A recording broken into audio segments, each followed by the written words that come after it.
So there ma'am, white leghorn kana may sa RIR kani 46 ka eggs plus kani free tulo dayong kani 67 ning sa RIR.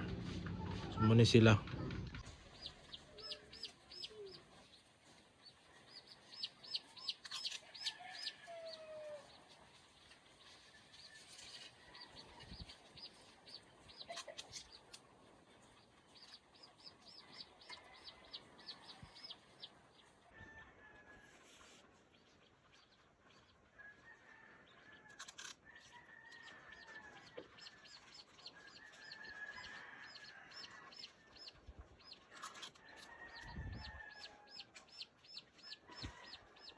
Nang makita ko na naman sila Tisay, naaaktuhan ko na talaga silang binahabato ng kung ano-ano ng mga kababaryo namin.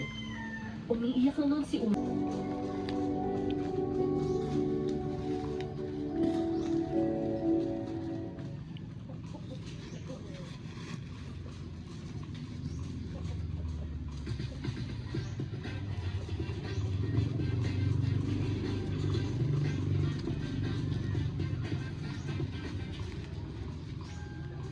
Hindi na lang ako nagsalita pa dahil masama na ang tingin sa akin ni Lolo.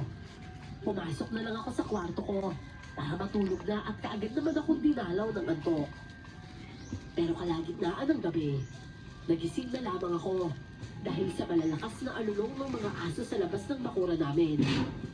Nang sumilip naman ako sa bintana, nakita ko ang mga kababaryo namin. Sabi po ng katrabaho ko, may mga nilalang doon ang maaligid sa bahay na may sakit.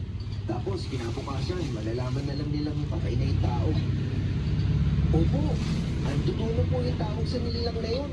Malakas po yung pangamoy nila sa mga may sakit.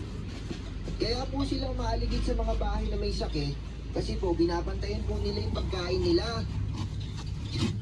Ang tutuno? Saan mo naman nalaman yung bata ka? Marami po kong kaalaman tungkol sa aswang, no? Bakit? Kasi aswang din yung ate mo. Kailangan. O siya, Sina, tanggapin mo na. Sige ka, magtatampo ako sa'yo. Ano naman ito? Parang chicks makapagsalita.